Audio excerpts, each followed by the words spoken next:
New York has officially legalized marijuana. I want to go ahead and give you guys the specifics of the deal and of the bill, so you know what to expect if you happen to live in New York. I know a lot of my listeners are from New York. I think Texas and California actually are ahead of New York on the list of secular talk listening states, but there's plenty in New York, so let me break this down for you. This is from Business Insider. They say, immediately, New Yorkers can now smoke marijuana outside in the same places where cigarette smoking is allowed. Immediately, New Yorkers will be allowed to possess up to 3 ounces of cannabis. Immediately, marijuana offenses from non-violent convictions will begin to be expunged from criminal records. I love that.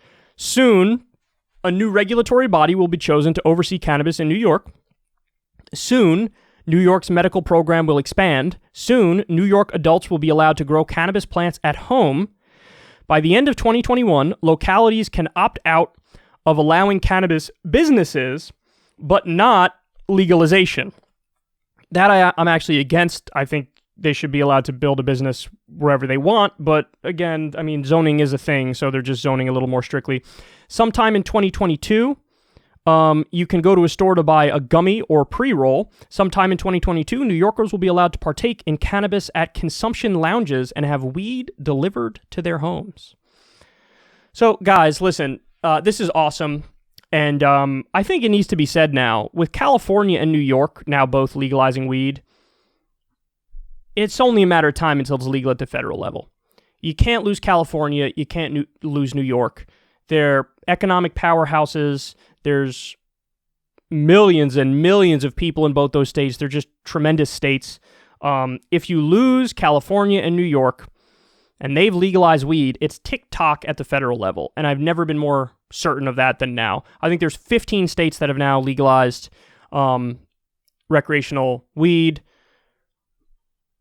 It's only a matter of time. And, you know, Biden knew what was good for him and knew what was right. He would take it off the Schedule 1 substances list right now. Right now. And that alone would make his presidency so much more worth it and so much more popular. People would love it.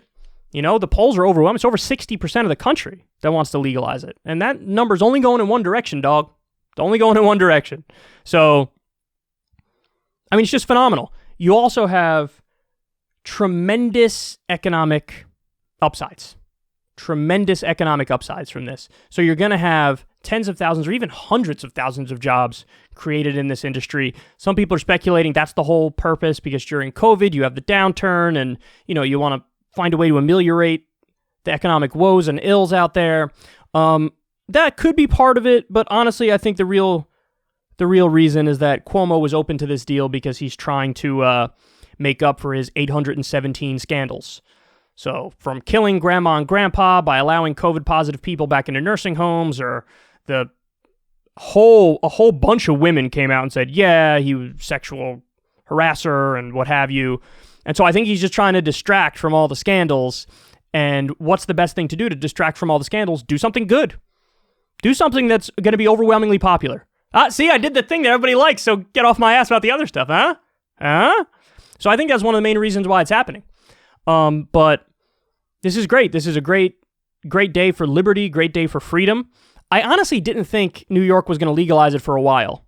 And the reason is I had read stories previously, and I think I covered them on the show, about how New York, there's a lot of New York lawmakers take money from the alcohol lobby.